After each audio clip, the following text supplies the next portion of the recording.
En aquel tiempo se levantará Miguel, el gran príncipe que está de parte de los hijos de tu pueblo. Y será tiempo de angustia cual nunca fue desde que hubo gente hasta entonces. Pero en ese tiempo será librado tu pueblo, todos los que se hayan descritos en el libro.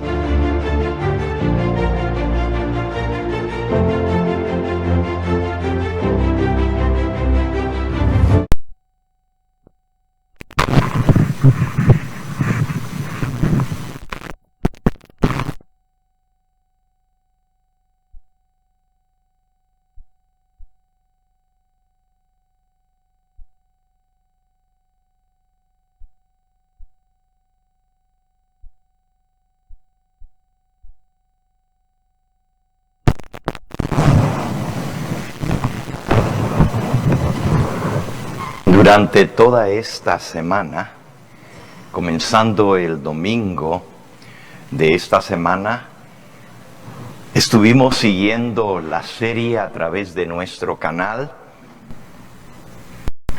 Conferencias Mesiánicas y la Pasión de nuestro Mesías. Descubrimos que el calendario de Dios está especificado en las fiestas anuales del pueblo de Israel y que cada una de esas fiestas prefiguraba un gran evento en el plan de redención. Las primeras 4 fiestas, las fiestas de otoño, las fiestas de primavera, tenían que ver con la primera venida de Cristo a esta tierra. Él vino a buscar y a salvar lo que se había perdido. Él vino a dar su vida en propiciación por el pecado.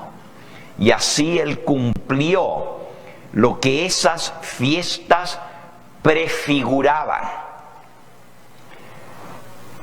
en su primera venida a esta tierra. Luego de su ascensión al cielo, inició su obra de mediación, de intercesión, en el santuario celestial, en el lugar santo. Así como los sacerdotes durante todo el año reconciliaban al pueblo con Dios, presentaban las ofrendas y sacrificios por el pecado, llevaban la sangre al santuario y allí la esparcían, mostrando que se había pagado la deuda del pecado confesado. Así Cristo, desde su ascensión al cielo, ministró, intercedió, presentó su propio sacrificio, su sangre por nosotros, para que su pueblo pueda ser limpiado del pecado. Pero había todavía 3 fiestas más del santuario. Y estas 3 últimas fiestas que se celebraban en el 7º mes, en el otoño, en el mes de Tishri, tenían que ver con su segunda venida a esta tierra, tenían que ver con la preparación para su venida y la finalización del plan de redención, para que así, de una vez por todas, el universo pudiera quedar librado para siempre del pecado. Nosotros estudiamos durante toda esta semana estas fiestas. Vimos el significado de la Pascua, de los panes sin levadura, de la fiesta de los primeros frutos o las primicias, la fiesta del Pentecostés, 50 días más tarde, y anoche vimos la fiesta de las trompetas, anunciando el juicio, anunciando. Primero las trompetas sonaron antes del comienzo del juicio, para anunciar que se acercaba el gran día del juicio final. Y luego volverán a sonar otra vez, en muy poco tiempo, 7 trompetas, 7 eventos impresionantes, como vimos anoche, que anunciarán el inicio del juicio de los vivos, porque el juicio de Dios está dividido en 2 etapas. Primero se juzgan a los muertos y luego llega el momento de juzgar a los que estamos vivos en esta tierra, en preparación para la venida del Señor. Porque cuando Él viene, Él ya trae su recompensa consigo.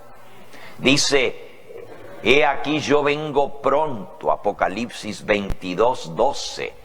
He aquí yo vengo pronto y traigo mi galardón conmigo para recompensar a cada uno según sea su obra. Cuando Él viene, Él ya trae la recompensa, ya trae el galardón. Para unos, vida eterna, y para otros, castigo y destrucción, porque cada uno recibirá de acuerdo a su vida que vivió. Será juzgado según sus obras. Entonces, en preparación para ese juicio, primero para el juicio de los muertos, vienen esos sonidos de trompetas, esos eventos que anuncian juicios, y se dejaron ver justo antes de que se iniciara la obra de juicio en el santuario celestial. Un gran terremoto, el sol se puso negro, la luna se volvió como sangre, las estrellas cayeron del cielo a la tierra en una lluvia de meteoritos nunca antes vista de esa magnitud. Y así esas señales ayudaron a que el pueblo se fijara en lo que la Biblia decía sobre la fiesta de las trompetas, que anunciaba que se acercaba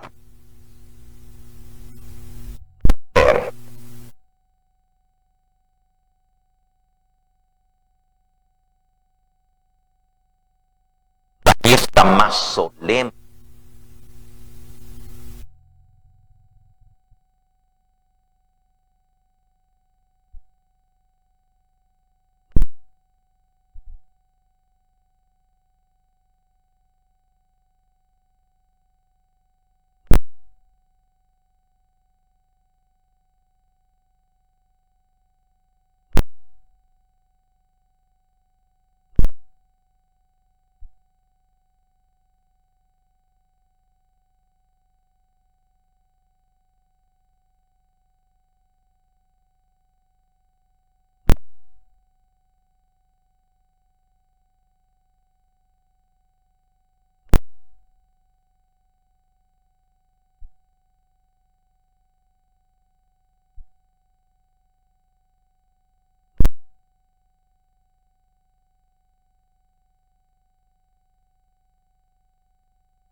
También habló Jehová a Moisés. Ellos lo escuchan, nomás que lo... Habló Jehová a Moisés diciendo: a los 10 días de este mes séptimo. Séptimo mes se llamaba el mes de Tishri. Será el día de expiación, Yom Kippur. Tendréis santa convocación, afligiréis vuestras almas.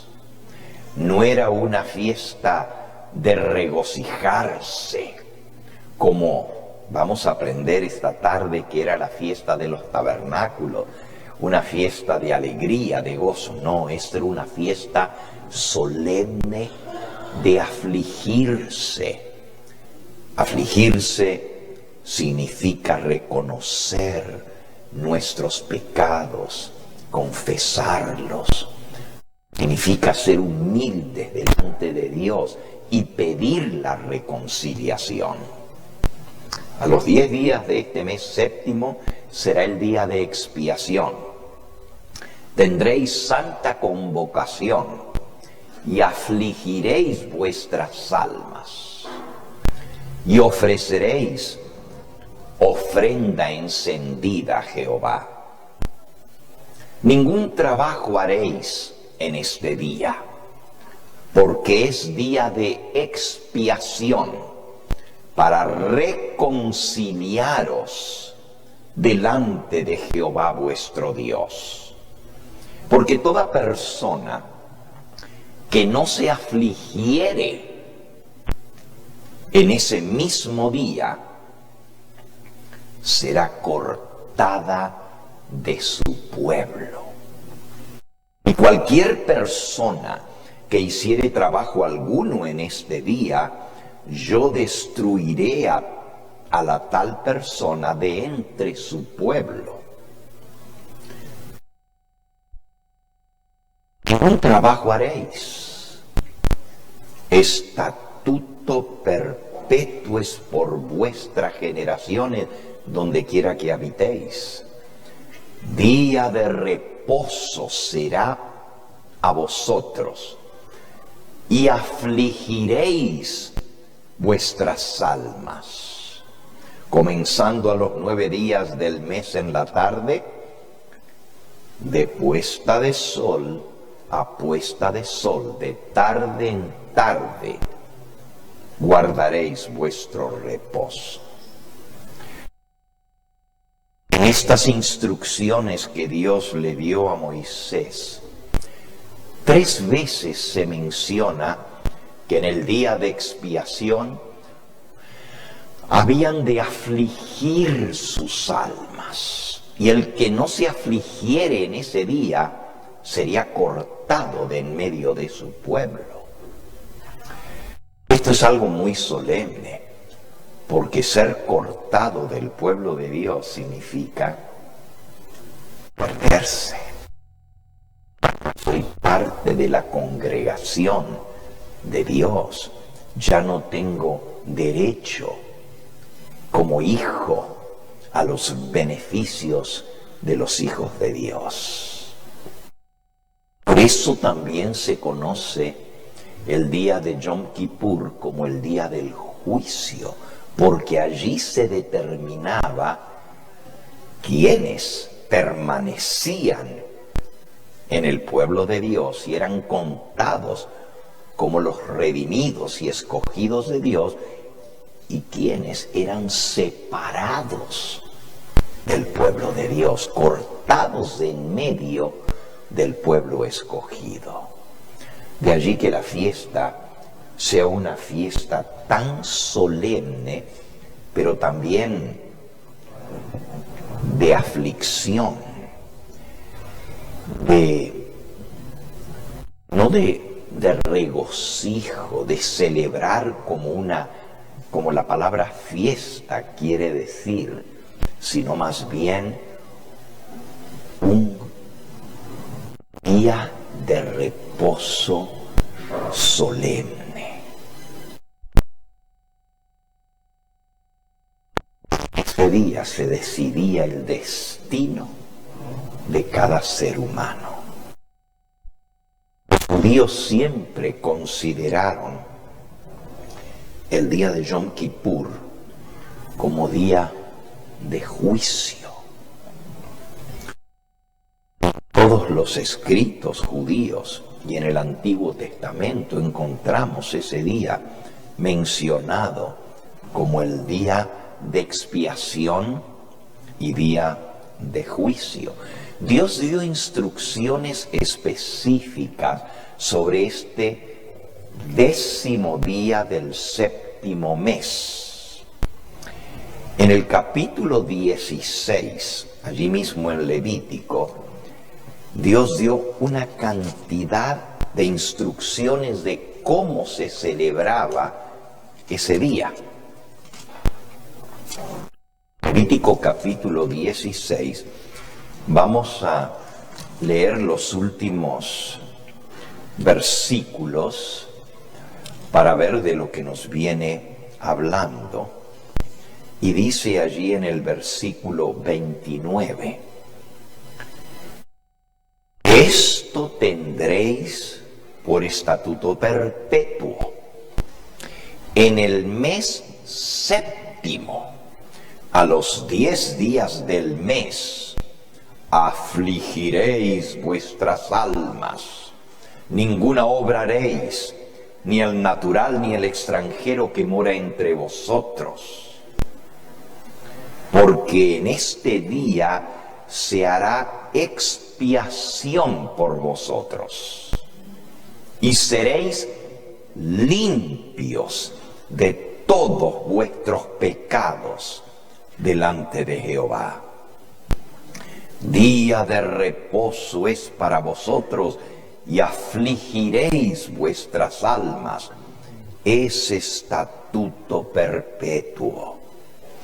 Hará la expiación el sacerdote que fuere ungido y consagrado para ser sacerdote en lugar de su padre, y se vestirá las vestiduras de lino, las vestiduras sagradas, y hará la expiación por el santuario santo y el tabernáculo de reunión.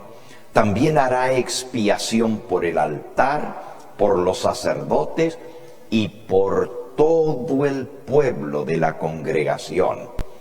Y esto tendréis como estatuto perpetuo para hacer expiación una vez al año por todos los pecados de Israel. Y Moisés lo hizo como Jehová le mandó.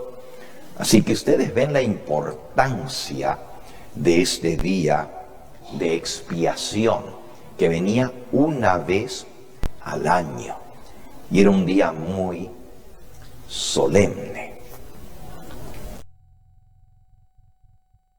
Vamos a usar algunas ilustraciones para ver lo que es el día de expiación, también conocido como día de juicio o como día de purificación del santuario. Y antes de ver las ilustraciones, nuevamente en Levítico capítulo 16, donde estamos leyendo, vamos a leer el versículo 16. Sí purificará el santuario. Ya leímos en los versículos anteriores que se hacía expiación por el santuario, por el tabernáculo de reunión, es decir, el lugar donde el pueblo se reunía para adorar a Dios. Se hacía expiación por el altar, por los sacerdotes, por todo el pueblo en el día de expiación. Y el versículo 16 dice, así purificará el santuario a causa de las impurezas de los hijos de Israel, de sus rebeliones y de todos sus pecados. De la misma manera hará también al tabernáculo de reunión, el cual reside entre ellos en medio de sus impurezas. Ningún hombre estará en el tabernáculo de reunión cuando él, el sumo sacerdote, entre a hacer la expiación en el santuario, hasta que él salga y haya hecho la expiación por sí primero, por su casa y por toda la congregación de Israel. Saldrá al altar que está delante de Jehová y lo expiará. Tomará de la sangre del becerro y de la sangre del macho cabrío y la pondrá sobre los cuernos del altar. Esparcirá sobre él de la sangre con su dedo 7 veces y lo limpiará y lo santificará de las inmundicias de los hijos de Israel. Para entender cuán importante es este día, debemos entender que estamos leyendo lo que Dios estableció sobre cómo expiar el pecado antes que viniese el Mesías a dar su vida en expiación por el pecado. Ya una vez que Cristo vino, entregó su propia vida y como cordero fue inmolado, es con la sangre de Cristo, la sangre del nuevo pacto, que somos limpiados de todo pecado. Pero el día de expiación era una figura, un símbolo de lo que Cristo haría, nuestro Mesías, nuestro ungido, haría por nosotros. En el santuario el pueblo de Israel venía continuamente durante todo el año. Cada vez que reconocía un miembro de la congregación de Dios que había pecado, tenía que venir al santuario, tenía que traer una ofrenda por el pecado. Ese animalito recibía simbólicamente los pecados de aquel que los confesaba, es decir, el pecador colocaba sus manos sobre el animalito y confesaba su pecado. Simbólicamente, el pecado se pasaba del pecador al pobre animalito inocente, el corderito que nada había hecho, pero ahora el corderito llevaba los pecados porque le habían sido colocados encima, transferidos a través de la confesión. Y como la paga del pecado es la muerte, ahora el corderito tenía que ser degollado. El sacerdote recogía la sangre del cuello del animalito, la ponía en un tazón y llevaba esa sangre dentro del santuario y la salpicaba diciendo: esta es la vida que fue dada por la paga del pecado. Esta es la sangre de la expiación. Obviamente, la sangre de animalitos no podía cubrir los pecados de los seres humanos, pero era un símbolo. La nación judía llegó a creer, después de celebrar esto por tantos siglos y miles de años, matando animalitos, que era eso lo que los limpiaba del pecado. cuando realmente la paga del pecado es la muerte del pecador. Pero Dios les enseñó a través del sistema de sacrificio que podían descargar sus pecados sobre una víctima inocente. Pero la sangre de animalitos no pueden saldar la deuda del pecado. Por eso el Hijo de Dios tuvo que hacerse hombre para tomar la responsabilidad del hombre y pagar por la deuda del pecado del hombre. Por eso tuvo que encarnarse. Pero si hubiera sido solamente un hombre, podría haber pagado por la deuda de otro hombre. Vida por vida. Por eso tenía que ser el creador, el eterno, el dador de la vida, el que diera su vida para la salvación de todos los seres humanos. Volviendo ahora al ritual, durante todo el año, el pecador traía un animalito, símbolo de Cristo. Confesaba su pecado y ahora el pecado estaba sobre el animal era degollado y el sacerdote llevaba la sangre y la salpicaba dentro del santuario, no en el lugar santísimo, sino frente al velo del lugar santísimo allá. Ustedes recuerdan que el santuario tenía, tres divisiones. Una se le llamaba el atrio, donde estaba el altar, donde se mataban los animalitos y se ofrecían. Y luego el edificio propiamente dicho estaba dividido en dos partes, el lugar santo y el lugar santísimo.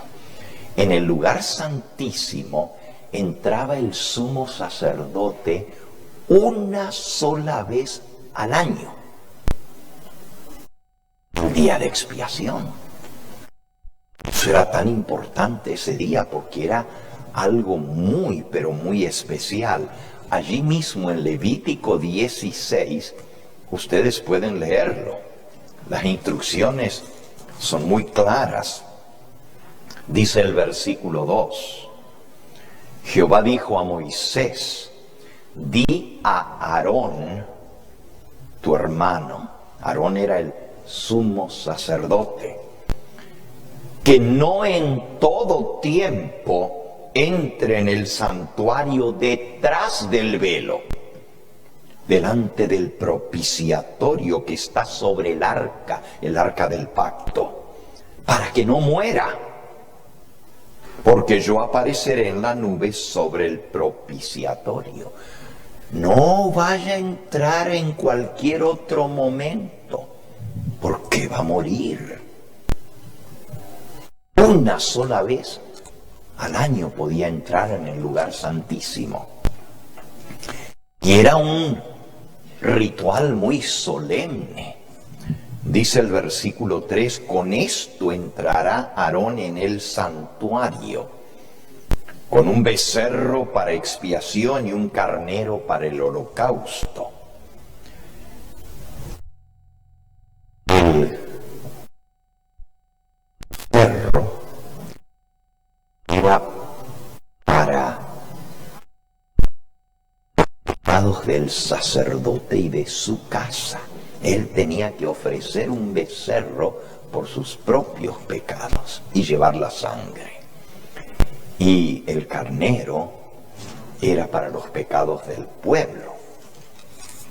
Versículo 4, se vestirá la túnica santa de lino, y sobre su cuerpo tendrá calzoncillos de lino, se ceñirá el cinto de lino, y con la mitra de lino se cubrirá. Son las vestiduras santas, con ellas se ha de vestir después de lavar su cuerpo con agua. Era el único día en el año que se ponía las vestiduras santas. El resto del año usaba las vestiduras regulares o comunes, pero no eran comunes, eran preciosas. Tenían varias piezas esa vestidura, no la vamos a describir ahora. Esa era la que tenía el pectoral, con las piedras preciosas, el urim, el tumim, el éfod, el manto, la túnica, la mitra, las sandalias. Todo eso eran las vestiduras que usaba, muy impresionante, cada día el sumo sacerdote. Pero el día de expiación era totalmente distinto, y a esa vestidura se le llamaba las vestiduras santas. No es que las otras no fueran santas, pero estas eran especiales porque, aparte de ser muy sencillas, eran todas de blanco, desde la cabeza hasta los pies, todos de blanco. Aún la ropa interior era de lino blanco, el cinto era de lino, representando la pureza que tenía que tener para oficiar en ese día de expiación. El resto del ritual se sigue describiendo allí. Y después de explicar de los dos machos cabríos que se traían y se echaban suertes, uno por Jehová y el otro por Azazel. Allí lo dice en el versículo 9, vamos a leer desde el 8. Echará suertes Aarón sobre los dos machos cabríos, dos chivos.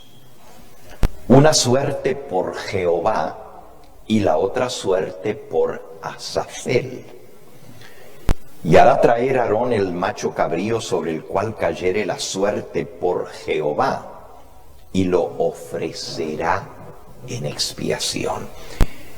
Ese era el animalito que tenía que ser ofrecido por expiación. El animalito sobre el cual caía la suerte por Jehová. Mas el macho cabrío, versículo 10, sobre el cual cayere la suerte por Azazel, lo presentará vivo delante de Jehová, para hacer la reconciliación sobre él, para enviarlo a Azazel al desierto.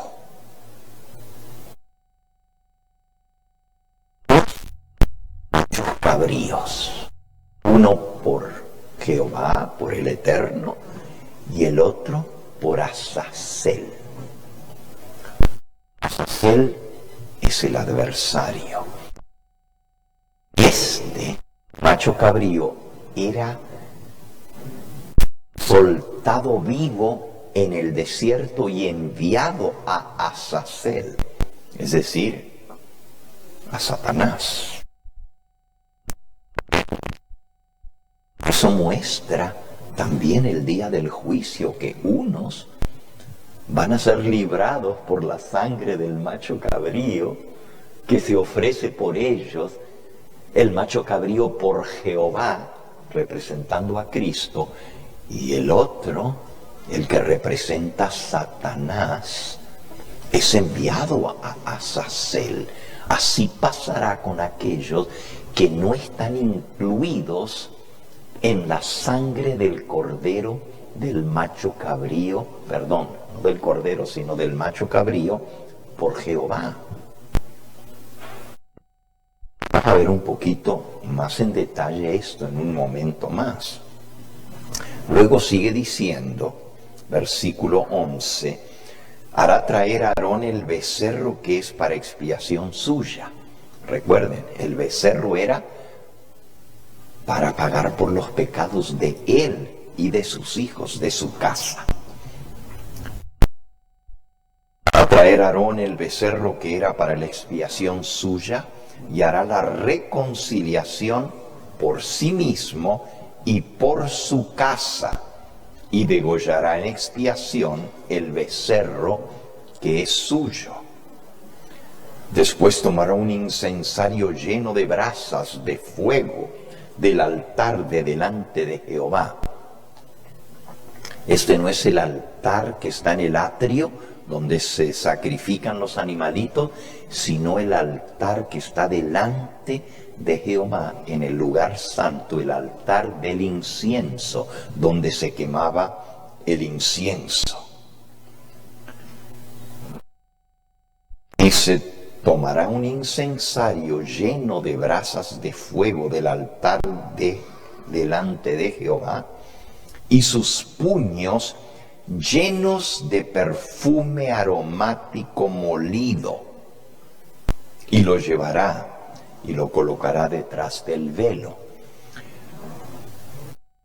El perfume aromático era madera muy olorosa y cara, mezclada con perfumes, con mirra, con aceite esencial muy oloroso, que por cierto estaba prohibido terminantemente usar la fórmula del incienso, como se llamaba, esa composición de varias cosas, para cualquier otra cosa que no fuera para el santuario. Solamente se preparaban esos perfumes, ese incienso aromático para usarlo en el santuario. Y el sacerdote el día de expiación llenaba los 2 puños con ese perfume aromático y lo echaba sobre las brasas del incensario de oro. Las brasas estaban encendidas y quemaba la madera olorosa y así una gran nube blanca que exhalaba un olor delicioso. Se podía oler ese perfume desde kilómetros de largo. Pero el sacerdote tenía que tomar el incensario y meterlo detrás del velo de la cortina y dejarlo en el lugar santísimo para que la nube cubriera el propiciatorio. El propiciatorio era la tapa del arca del pacto, que era de oro. Era hecha de una sola pieza de oro, esculpida con 2 querubines, uno a cada lado.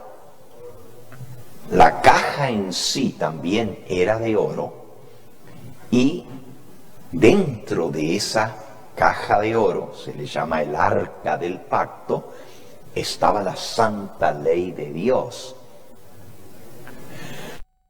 Esa era la ley que el pecador ha transgredido. La presencia de Dios se manifestaba en medio de los 2 querubines de oro, una luz que se llamaba la Shekinah o Shekinah, y esa palabra quiere decir la luz de su presencia. Es decir, la presencia de Dios se manifestaba en forma visible mediante una luz muy fuerte en medio de los querubines. Si alguien veía esa luz, caía fulminado.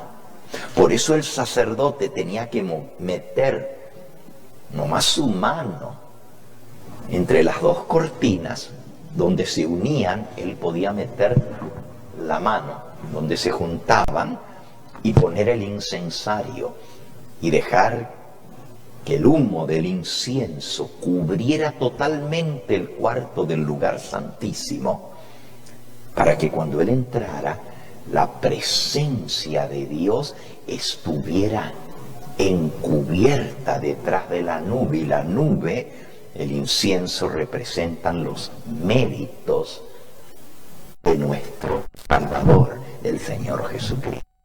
La única manera que nos podemos acercar a la misma presencia de Dios, por los méritos y la intercesión de Cristo. Entonces, el sacerdote ponía el incensario allí adentro y luego salía a tomar de la sangre del becerro por su pecado. Lo pueden leer allí mismo, donde estábamos leyendo en el capítulo 16. Dice, pondrá el perfume, versículo 13, sobre el fuego delante de Jehová, y la nube del perfume cubrirá el propiciatorio, la tapa del arca de oro, que está sobre el testimonio. El testimonio es la ley de Dios, para que no muera. Era tan grave este tema del día de expiación, que si un sumo sacerdote cometía un error de entrar en la presencia de Dios, o en la fecha que no era, sin la preparación necesaria, sin las vestiduras que tenía que ponerse, o sin haber confesado todos sus pecados, por eso tenía que estar vestido todo de blanco y primero lavarse su cuerpo completo en agua, símbolo de la limpieza del pecado en su vida. Si había un pecado en su vida que no había sido confesado, era fulminado por la presencia de Dios.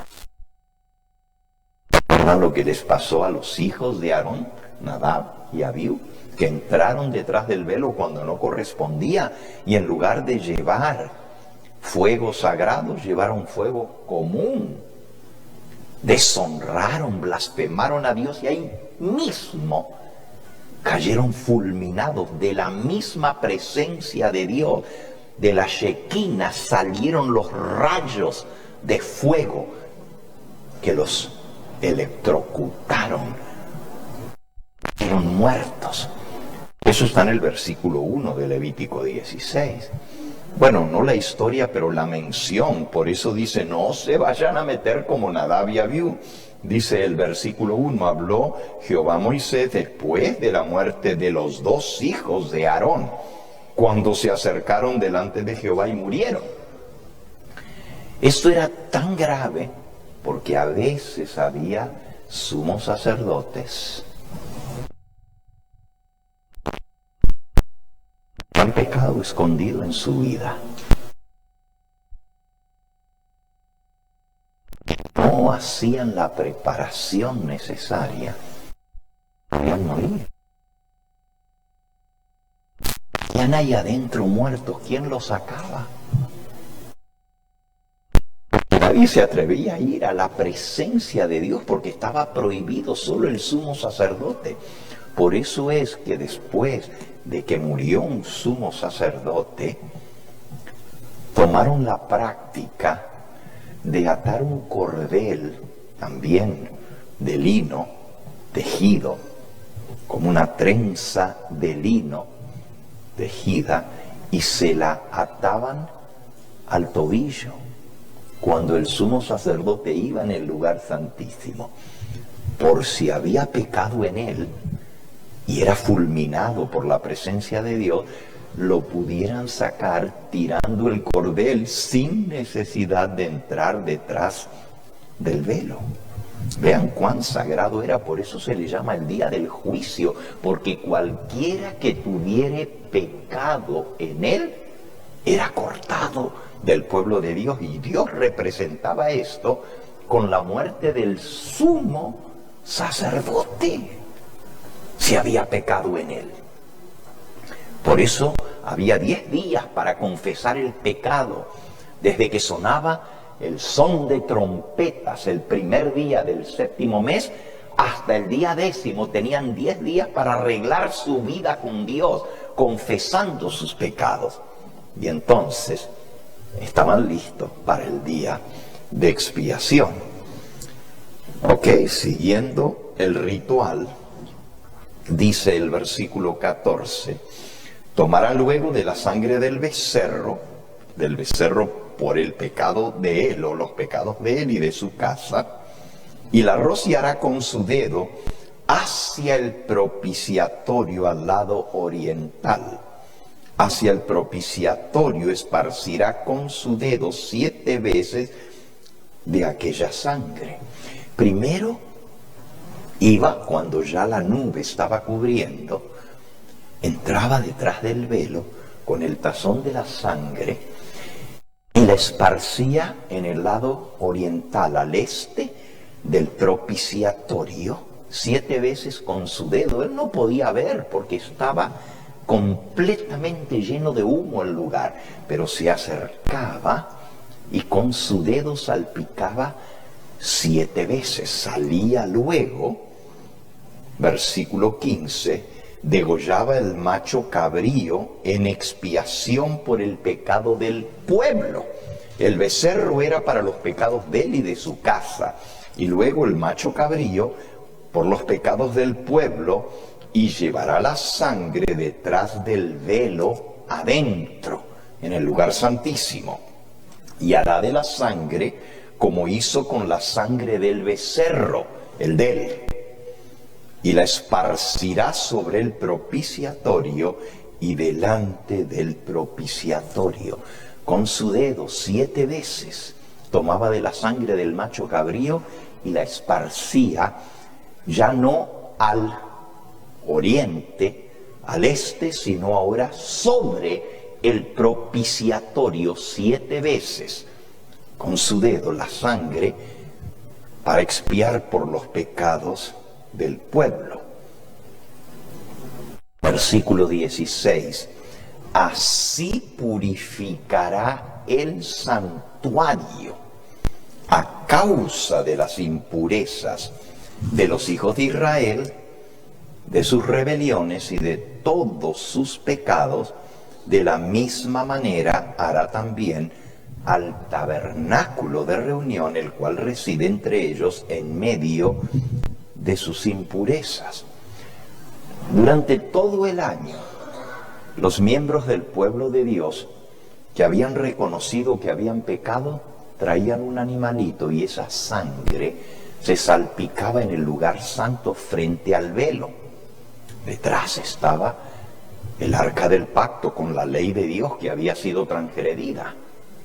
Pero una vez al año se hacía la limpieza, la purificación del santuario, y no sin sangre. Es decir, todos los pecados que se habían transferido simbólicamente del pecador a los animalitos.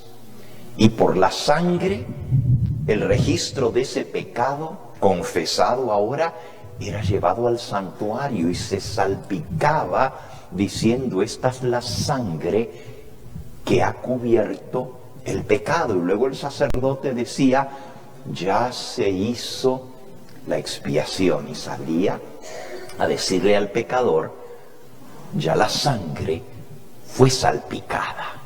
El pecador salía libre, pero el animalito tuvo que morir. Pero el pecado quedaba registrado en el santuario, en la sangre. Por eso una vez al año se limpiaba el tabernáculo, se purificaba el lugar santo y el lugar santísimo, sacando los pecados y las impurezas y las transgresiones del pueblo. Una vez al año se hacía cuentas.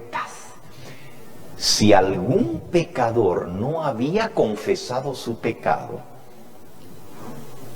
era demasiado tarde una vez que se hacía el día de expiación, porque ya los pecados habían sido sacados del santuario. Por eso había que hacerlo antes, para que cuando se purificara el santuario, los pecados salieran del santuario. Se colocaban sobre el responsable principal del pecado, el que tentó para que hicieran o cometieran esos pecados, Satanás, representado por el otro macho cabrío. Se colocaban Esos pecados, más bien la culpa que tenía Satanás por los pecados que el pueblo de Dios cometió, porque ya los pecados fueron cubiertos por la sangre, fueron perdonados por la sangre.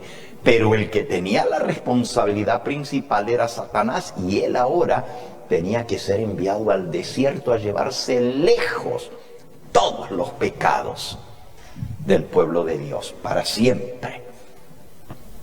Eso representaba el servicio del día de expiación. Quiero que noten una frase muy importante. Versículo 16 nuevamente. Dice, así purificará el santuario. Esa expresión, purificará el santuario de las impurezas del pueblo de Israel, de todas sus transgresiones, sus pecados. La purificación del santuario, lo que contaminaba el santuario eran las impurezas de ellos, los pecados, las rebeliones que ahora estaban en el santuario, se habían transferido allí. ¿Por qué no eran perdonadas cuando el hombre las confesaba? No eran perdonadas. Eran perdonadas, al hombre se le perdonaba, pero quedaba un registro en el santuario.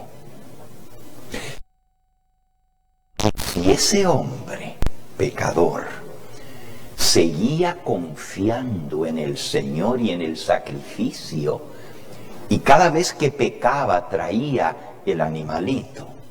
Cuando llegaba el día de expiación, todos los pecados eran sacados del santuario y borrón y cuenta nueva. De igual manera, Cristo,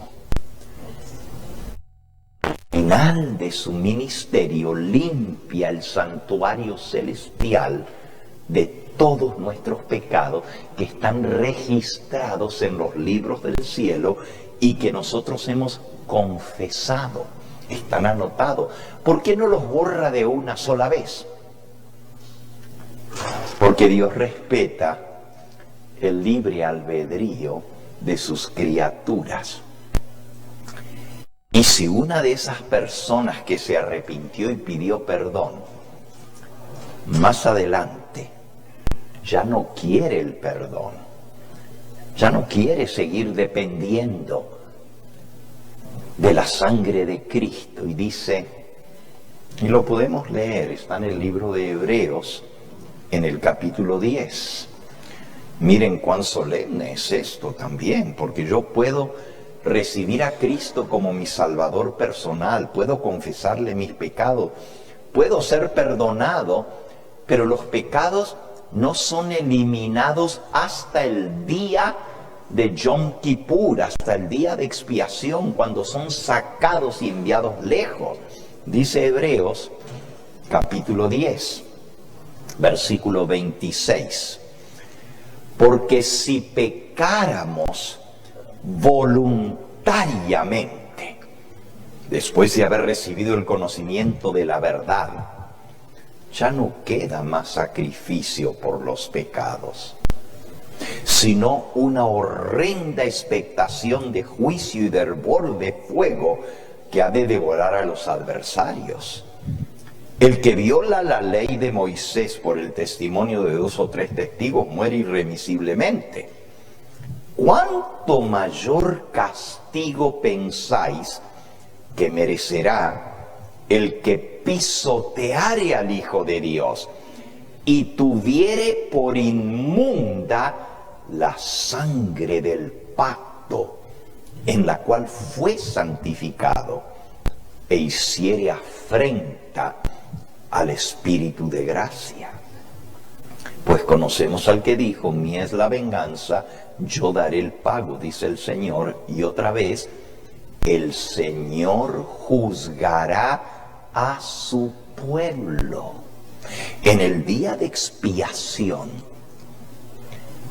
se revisaban los registros, y si todos los pecados cometidos estaban confesados y transferidos al santuario, ahora podían ser limpiados y sacados para siempre del santuario.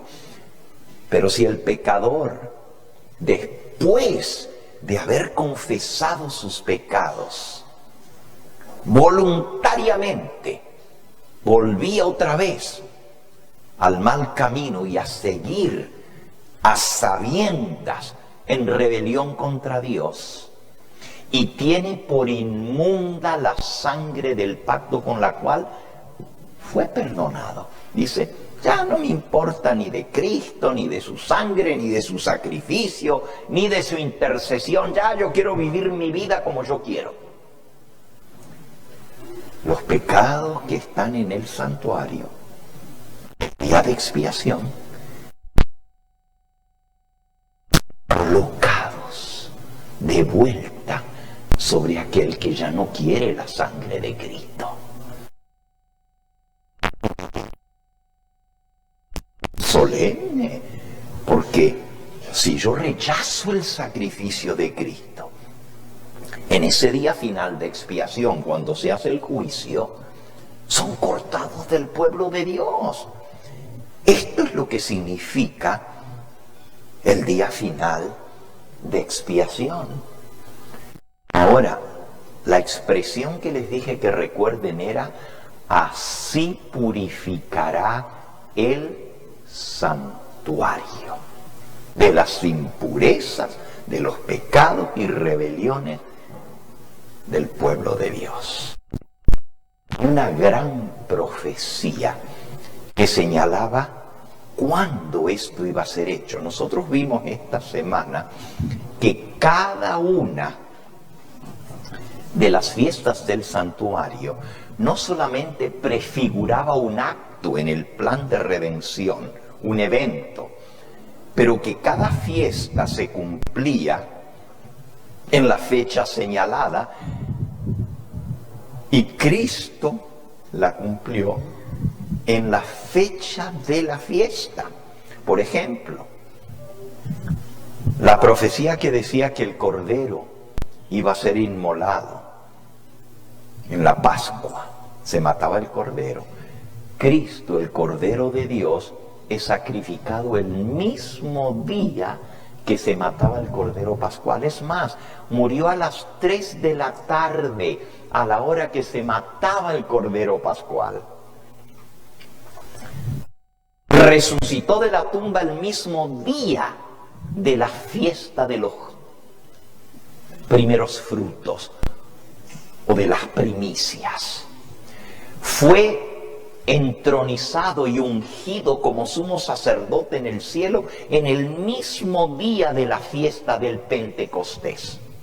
De igual manera, en el mismo día que se celebraba la fiesta del Yom Kippur, él iba a iniciar la expiación final, y como sumo sacerdote, como hacía el sumo sacerdote terrenal, iba a entrar detrás del velo en el lugar santísimo para hacer el juicio y la expiación final. ¿Entendemos ahora, hermanos, cuán importante es esto y cómo Dios ha dado al pueblo adventista esta luz que ningún otro pueblo tiene? Nosotros entendemos el día de expiación. Los otros celebran esta semana en el mundo cristiano la muerte de Cristo y dicen: es la Pascua, es domingo de resurrección, y luego celebran Pentecostés. Pero las fiestas de otoño, fiestas Yom Kippur y Tabernáculo, no dicen nada porque no entienden lo del día de expiación. Dios nos ha dado esta luz a nosotros. Entonces, veamos esa profecía que trajo tanta luz sobre el santuario. En el libro de Daniel, en el capítulo 8. Daniel capítulo 8. Decía en el versículo 13: y 14. Entonces oía un santo que hablaba y otro santo preguntó a aquel que hablaba: ¿hasta cuándo durará la visión del continuo sacrificio y la prevaricación asoladora, entregando el santuario y el ejército para ser pisoteados? Y él dijo: hasta 2300 tardes y mañanas, y luego el santuario será ¿qué? Ahí está la misma expresión. ¿Cuándo se purifica el santuario? El día de expiación. Hasta 2300 tardes y mañana, y el santuario será purificado. La misma Biblia nos explica esto. Ahora veamos, y voy a poner aquí la presentación, cómo se cumple esto proféticamente. La profecía más impresionante de la Biblia. La más larga y la más solemne, como vimos hoy, cuán importante es el día de expiación. La profecía más impresionante de la Biblia. ¿Qué es entonces la purificación del santuario? Lo que estudiamos esta semana, comenzando el domingo, y hoy estamos concluyendo, las fiestas de primavera, las fiestas del santuario, allí en Levítico 23 que hemos estado leyendo. La primera fiesta era la Pascua y prefiguraba la muerte de Cristo. Él iba a morir como cordero para pagar por nuestros pecados, pero iba a morir en el mismo día que se celebraba la fiesta de Pascua, y así fue. Cuando Cristo murió, murió un 14 de Nisan, que era lo que Dios había indicado que se celebraba la fiesta de la Pascua. Incluso vimos que se apartaba el cordero el 10 y se inmolaba el 14. Todo eso Cristo lo cumplió. Luego la fiesta de los ácimos, ácimos quiere decir panes sin levadura, representaba la sepultura de Cristo. Y en el mismo día que el pueblo de Israel comía los matzot, matzot quiere decir los panes ácimos, sin levadura, mientras estaban comiendo el 15 de Nisan, el cuerpo, y lo estaban masticando, el pan sin levadura que representaba el cuerpo de Cristo, el cuerpo de Cristo estaba en la tumba, magullado, herido, golpeado por nosotros. Él lo cumplió en el mismo día en que se comía el pan. Y él mismo dijo: este pan, refiriéndose al pan de la Pascua, al pan sin levadura, es mi sangre, es mi cuerpo que por vosotros es partido. Y luego tomó la copa y dijo: y esto representa mi sangre del nuevo pacto. La fiesta de las primicias, que era el día después, el tercer día, el 14 es el primer día, la Pascua, el 15 es el segundo día, los ácimos, y el 16 de Nisan era la fiesta de las primicias. Y las primicias, como ya estudiamos, representaban la resurrección de Cristo. Primera de Corintios 15:20. Cristo, las primicias de los que resucitaron es hecho, y con él el manojo de gavilla que se presentaban como las primicias, los que resucitaron con Cristo. Cristo resucitó no solo como primicias de los que durmieron, primicias quiere decir los primeros frutos, lo más importante, pero resucitó en el mismo día de las primicias.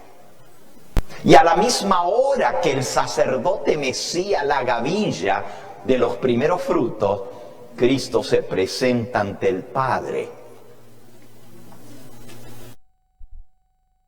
Que resucitaron con él. Dice: Padre, si mi sacrificio ha sido acepto, quiero que estos que resucitaron conmigo sean aceptos. Y en Levítico 23 decía que el sacerdote mecía la gavilla, la presentaba delante de Jehová para que sean aceptos. En el mismo día, a la misma hora que el sacerdote estaba meciendo la gavilla en el santuario terrenal, ya sin sentido, porque Cristo, que cumplía eso, había resucitado, estaba ahora ante el Padre presentando la gavilla de los que resucitaron con Él. Y el Padre dijo: tu sacrificio ha sido acepto, y por tu sacrificio estos también son aceptos delante de mí. Y se cumplió. Y luego, la fiesta del Pentecostés. 50 días más tarde, Cristo es entronizado en el cielo. Entronizado quiere decir es que se sentó en el trono a la diestra del Padre. Fue coronado como rey. Fue ungido como sumo sacerdote y rey, según el orden de Melquisedec, que era sacerdote y que era rey de Salem. Melquisedec, como lo leímos ya esta semana en Hebreos capítulo 7. Melquisedec representaba el ministerio sacerdotal y el ministerio de la realeza real de Cristo, como rey. En el mismo día del Pentecostés, Jesús es introducido en el santuario celestial y comienza su ministración. Y ese mismo día 3.000 almas se bautizaron y Cristo intercedió por ellos para que fueran aceptos también.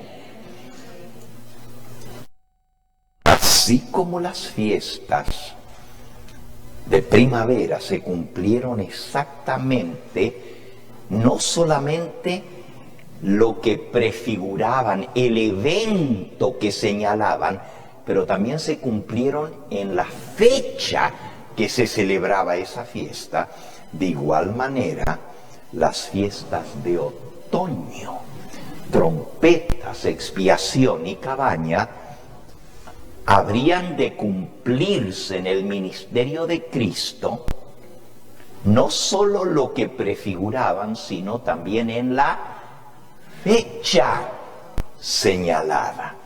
Déjenme leerles una cita muy interesante, que esta tarde la vamos a leer aún más ampliamente, porque vamos a ver de los tabernáculos.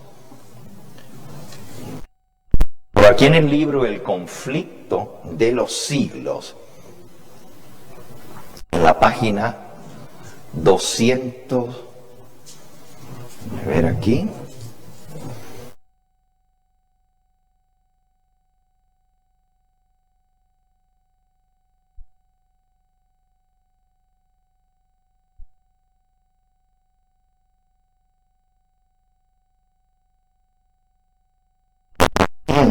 creo que es 450. Entro aquí.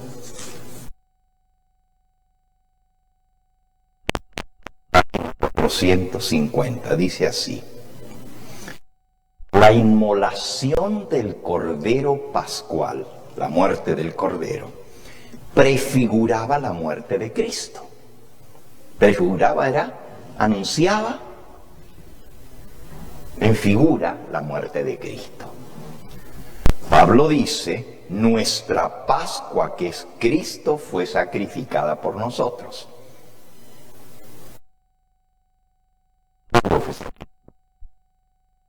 El mismo día que se celebraba la fiesta de la Pascua, para cumplirla en su exactitud. La gavilla de las primicias de trigo, que era costumbre mecer ante el Señor en tiempo de Pascua, al tercer día, era figura típica de la resurrección de Cristo.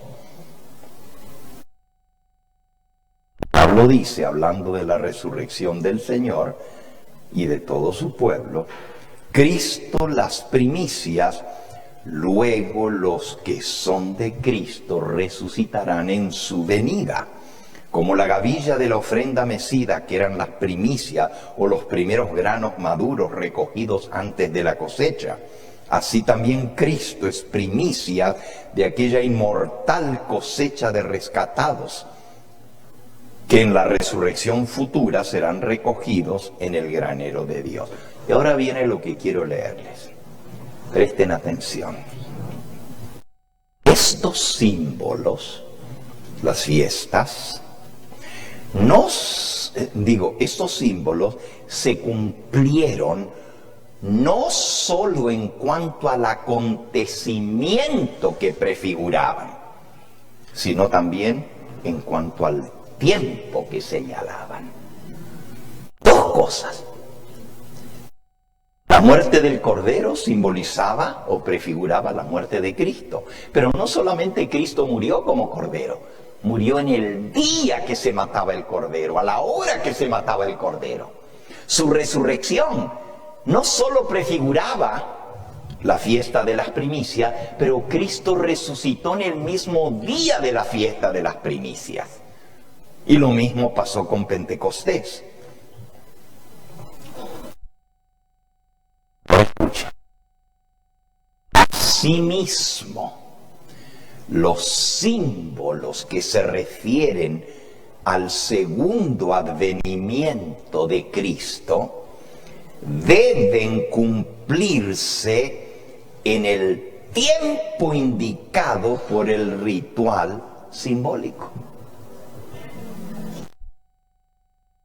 Las fiestas de otoño, que tienen que ver ahora con el fin del plan de redención, se tienen que cumplir en el tiempo indicado por el ritual. La purificación del santuario, sigue diciendo, o sea, el gran día de expiación, caía en el 10º día del 7º mes del calendario judío, el mes de Tishri, en el 10º día. Cuando el sumo sacerdote, habiendo hecho expiación por todo Israel y habiendo quitado así sus pecados del santuario, salía a bendecir al pueblo.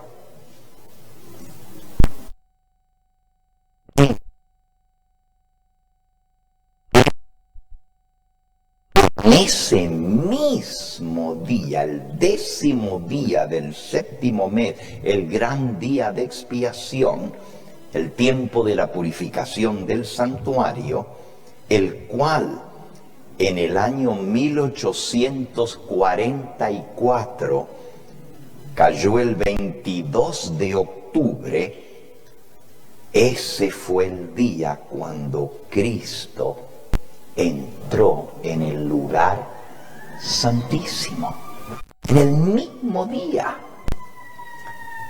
Muy interesante. Ustedes recuerdan cómo se anunció la fecha, 22 de octubre.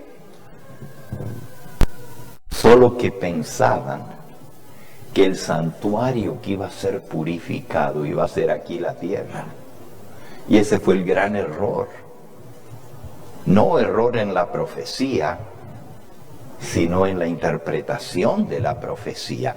Y anunciaron que Cristo iba a venir el 22 de octubre, cuando en realidad iba a entrar al lugar santísimo a realizar la expiación y el juicio. Veamos entonces cómo fue esto. La purificación del santuario era un día de juicio para el pueblo de Israel, símbolo del día del juicio final, como ya hemos visto. ¿Cuándo comenzaría esta purificación del santuario o el juicio final? El ángel Gabriel dijo en Daniel 8:17, comprende, hijo de hombre, porque la visión tiene que ver con el tiempo del fin. En Números 14:34 dice, 1 año por cada día. 2300 días, 2300 años. En profecía, el símbolo tiene su cumplimiento. Un día corresponde a un año. Por Daniel, dice el profeta, perdí las fuerzas, estuve enfermo algunos días y estaba asombrado por la visión y no la había entendido, no había quien la entendiese. Daniel no entendía la visión y más tarde el ángel Gabriel desciende, fue enviado por Dios para explicarle la visión. Aún estaba yo hablando en oración cuando Gabriel, el varón el cual yo había visto en visión al principio, vino y habló conmigo diciendo: Daniel, ahora he venido para iluminar tu entendimiento. ¿Cuándo entonces comienzan y terminan esos 2300 años cuando el santuario en el tiempo del fin iba a ser purificado? Comienza diciendo el ángel Gabriel: 70 semanas están determinadas sobre tu pueblo. Determinadas, esta palabra quiere decir señaladas, separadas o cortadas. De los 2300 días, que es la profecía completa, 70 semanas están apartadas o cortadas para el pueblo judío. 1300 días. ¿Cuántos son 70 semanas? ¿Cuántos días hay en una semana? 7. ¿Y en 70 semanas? 490 días. 70 semanas están determinadas sobre tu pueblo. 70 semanas por 7 días son 490 días, que en profecía son 490 años. Aquí podemos ver los 2300 años, pero la primera parte de esa profecía estaba cortada, señalada, determinada para el pueblo judío. Es decir, 490 años era la primera parte de la profecía.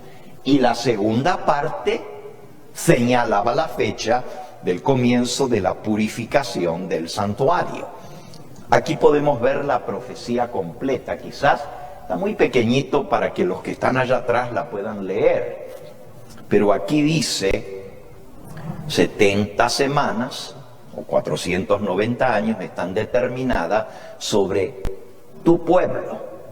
Y esa profecía está dividida en 3 partes. Las 70 semanas. La de los 2300 días está dividida en 2 partes, 490 para el pueblo judío y 1810 para la purificación del santuario. Pero las 70 semanas están divididas en 3 partes. Ahí lo sigue explicando el ángel. 7 semanas y 62 semanas.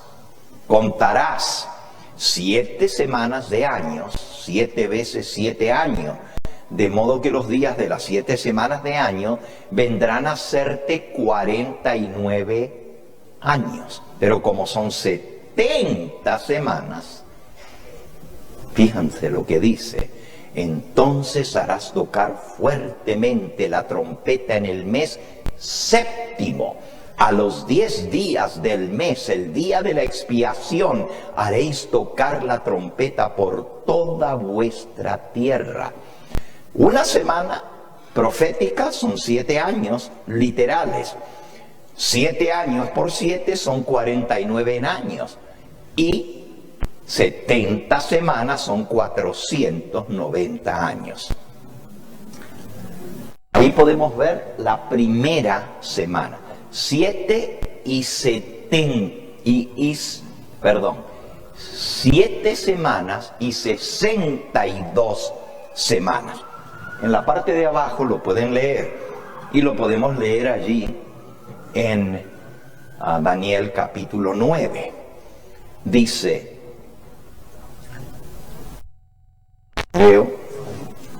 porque allí también nos da la fecha para comenzar a contar las 70 semanas y los 2300 días. Dice, sabe, versículo 25, sabe pues y entiende que desde la salida de la orden para restaurar y edificar a Jerusalén hasta el Mesías, el ungido, príncipe, habrá 7 semanas y 62 semanas. En las 7 semanas se volverá a edificar la plaza y el muro en tiempos angustiosos. Así que habrá 7 semanas y 62. ¿Cuántos son 7 más 62?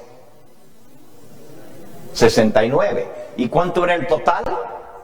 70. Queda una semana. En un momento vamos a ver la última semana de años. ¿Ok? Las primeras 7 semanas fue exactamente lo que les tomó restaurar el muro y la ciudad de Jerusalén. 49 años. Jesús había dicho, destruid este templo y en 3 días lo levantaré. Dijeron luego los judíos, 46 años fue edificado este templo y tú en 3 días lo levantarás. Mas él hablaba del templo de su cuerpo. Aquí podríamos hablar de los distintos templos. El primer tabernáculo fue el del desierto que edificó Moisés. Luego estaba el templo de Salomón y el templo de Zorobabel y el templo de Herodes. Nos vamos a detener en esto. Todo esto es muy interesante, pero Daniel dijo, conoce pues y entiende que desde la salida de la palabra para restaurar y edificar Jerusalén hasta el Mesías príncipe habrá 7 semanas y 62 semanas y volverá a ser edificada con plaza y muro, pero en tiempos angustiosos. Le tomó 49 años la reedificación de la plaza y el muro. Y como ya vimos, te he fijado un día por cada año, dice el Señor. Luego las 62 semanas, que son 434 años, nos llevaban hasta el Mesías príncipe o el Mesías ungido. Vean, las líneas rojas indican primero 7 semanas y luego 62 semanas. La línea verde abajo nos lleva desde la salida de la orden para restaurar Jerusalén hasta el Mesías ungido. Habrá 7 y 62, 69 semanas. ¿Y qué fue lo que pasó al final de las 69 semanas? Juan el Bautista vino anunciando el arrepentimiento y Jesús fue bautizado por Juan el Bautista. Desde el decreto para restaurar a Jerusalén hasta el ungimiento del Mesías habría 69 semanas proféticas, o sea, 483 años. Según Esdras 7:13, el decreto para restaurar y edificar a Jerusalén fue dado en el año 457 antes de Cristo. Si de allí le sumamos 434 años, pues nos va a dar la fecha del año 27 después de Cristo. Comenzamos a contar del 457, como estamos antes de Cristo, le restamos los 49 años y nos lleva al 408, cuando la ciudad de Jerusalén fue reconstruida. Y luego le restamos otros 483 años y nos lleva al año 27 después de Cristo, cuando el Mesías fue ungido. Desde el decreto para restaurar a Jerusalén hasta el Mesías príncipe, 483 años. Y como ya vimos, esto nos lleva al año 27. Y allí fue donde Cristo fue ungido por el Espíritu Santo. La palabra Mesías significa el ungido. ¿Y cuándo fue ungido Cristo? En el momento de su bautismo, en el año 15 del gobierno de Tiberio César, en el tiempo en que todo el pueblo era bautizado, también Jesús fue bautizado. Nos da la fecha, el año 15 del imperio de Tiberio César, Lucas 3, y dice: y mientras oraba saliendo del agua, el cielo fue abierto. El año 15 de Tiberio César fue exactamente el año 27 después de Cristo. Jesús fue bautizado justo en el tiempo predicho, y el Espíritu Santo descendió sobre él en forma corporal como paloma, y luego vino una voz del cielo que decía: tú eres mi Hijo amado, en ti tengo complacencia. ¿Hay alguna evidencia en la Biblia de que Jesús fue ungido por el Espíritu Santo al ser bautizado? Claro que sí. Hechos capítulo 10 nos dice en el versículo 37: vosotros sabéis lo que se divulgó por toda Judea, comenzando desde Galilea, después del bautismo que predicó Juan, cómo Dios ungió con el Espíritu Santo y con poder a Jesús de Nazaret. Dios ungió con el Espíritu Santo en el bautismo de Juan a Jesús de Nazaret. Y este anduvo haciendo bienes y sanando a todos los oprimidos del diablo, porque Dios estaba con él. Lucas 4 dice: y Jesús volvió en el poder del Espíritu a Galilea. Estaba ungido con el Espíritu Santo, y se difundió su fama por toda la tierra de alrededor, y enseñaba en las sinagogas de ellos, y era glorificado por todos. Y vino a Nazaret, donde se había criado, y en el día de sábado entró en la sinagoga conforme a su costumbre, y se levantó a leer. Y se le dio el libro del profeta Isaías, y habiendo abierto el libro, halló el lugar donde estaba escrito: el Espíritu del Señor está sobre mí, por cuanto me ha ungido. Otra vez, la palabra ungido, hasta el Mesías, el ungido, para dar buenas nuevas a los pobres, me ha enviado a sanar a los quebrantados de corazón, y a pregonar libertad a los cautivos, y vista a los ciegos, y a poner en libertad a los oprimidos, y a predicar el año agradable del Señor. Y luego Jesús dijo: hoy se ha cumplido esta escritura delante de vosotros. El ungimiento de Cristo como Mesías fue en su bautismo. Por eso los evangelios anuncian: el tiempo se ha cumplido, el reino de Dios se ha acercado, arrepentíos y creed en el evangelio. ¿Qué pasaría después de las 62 semanas? 7 y 62 son 69. ¿Qué pasaría en la última semana? Después de las 62 semanas, el Mesías será quitado, será muerto, no tendrá nada.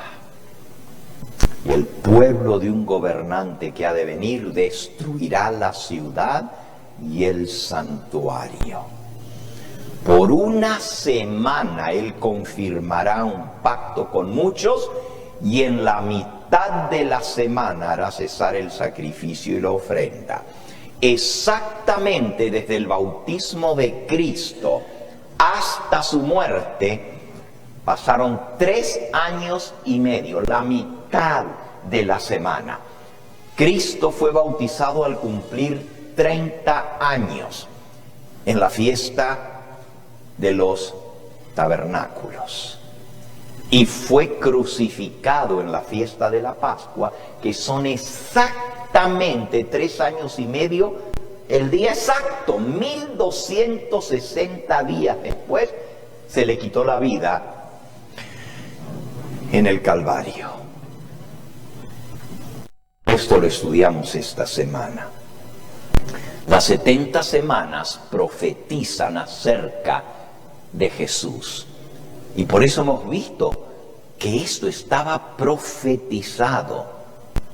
Vean, desde el decreto de restaurar Jerusalén, dado en el 457, pasan 49 años para la restauración de Jerusalén y luego 434 años para el bautismo de Cristo. Y de allí 3 años y medio más hasta su muerte en la cruz. Esto es lo que acabamos de ver. Allí lo pueden ver en el cuadro completo, aunque no está muy grande, no se puede leer muy bien. Los que están aquí adelante lo pueden leer, pero ahora sí. Las 70 semanas profetizan acerca de Jesús el Mesías, su bautismo, su ungimiento, su muerte en la cruz y cómo el Evangelio sería enviado a los gentiles después del tiempo separado para los judíos.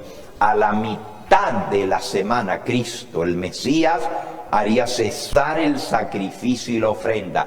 Todo eso que vimos de sacrificio de animalitos caducaría con la muerte de Cristo en la cruz, porque Él es el Cordero de Dios que quita el pecado del mundo. Cuando Él murió, el velo del templo se rasgó de arriba hacia abajo en 2. El sumo sacerdote se espantó, huyó al ver en forma misteriosa cómo el velo se rasgó, dejando al descubierto el lugar santo donde solamente el sumo sacerdote podía entrar una sola vez al año en el día de expiación.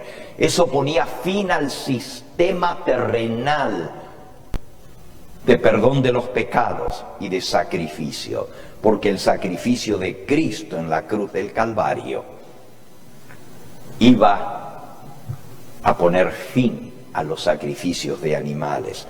Estos versículos predicen que el Mesías moriría crucificado el 14º día, es decir, el 14 del primer mes judío del año 31. Y así exactamente sucedió.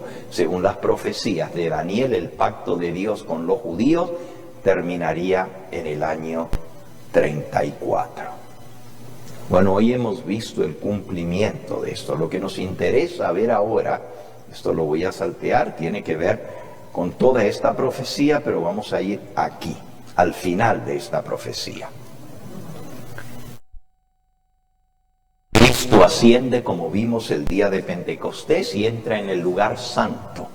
Pero al final de los tiempos habría de entrar, como entraba el sumo sacerdote, en el lugar santísimo, donde está el arca del pacto y la presencia de la gloria de Dios, el trono de Dios.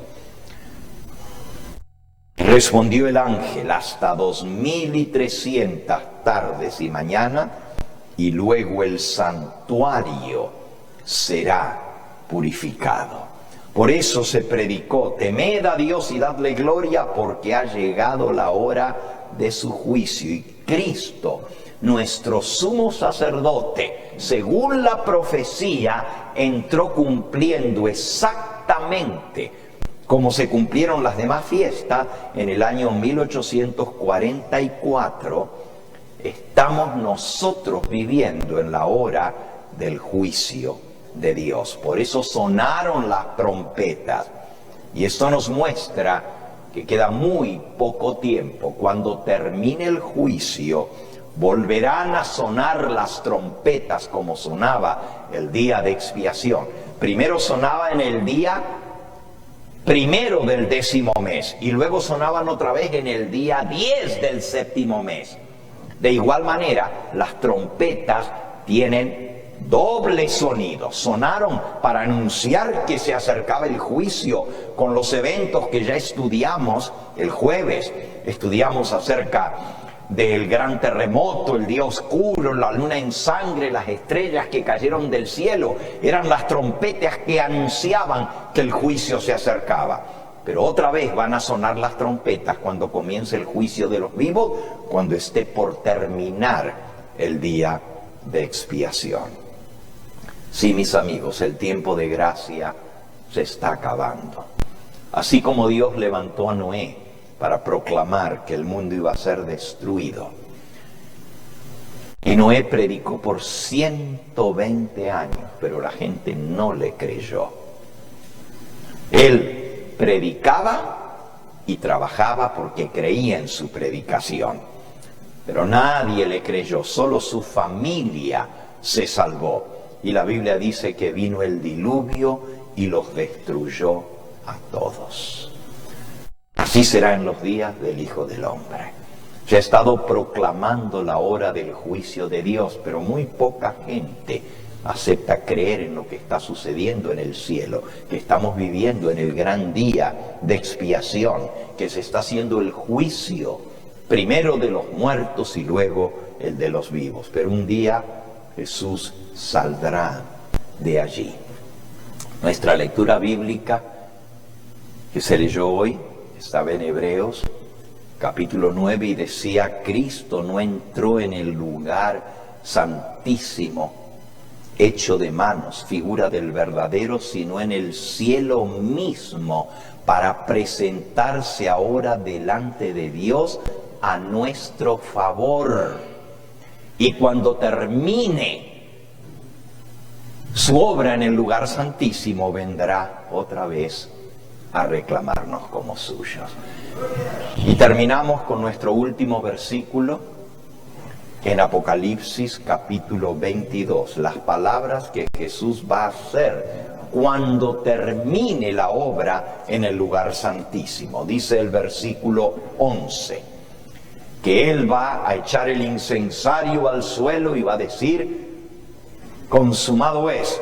El que es injusto, sea injusto todavía. Y el que es inmundo, sea inmundo todavía. Y el que es justo, practique la justicia todavía. Y el que es santo, santifíquese todavía. He aquí yo vengo pronto. Cristo todavía no ha venido, pero Él dice: vengo pronto. Pero ya se ha cerrado la oportunidad de salvación, y el que es injusto siga siendo injusto, y el que es santo seguirá siendo santo. La puerta de gracia se cerrará. Estamos viviendo en el gran día del juicio, y todo aquel que no aflija su alma, que no confiese sus pecados, será cortado del pueblo de Dios. Y cuando Jesús salga del lugar santísimo, será entonces demasiado tarde para arrepentirnos. Hoy es el día de arrepentimiento. Hoy es el día de salvación. Vamos a ponernos en pie. Vamos a buscar nuestro himno final. Pero quisiera preguntar si hay alguno aquí que aún no ha hecho arreglos con Dios, ya que estamos viviendo en esta hora del juicio.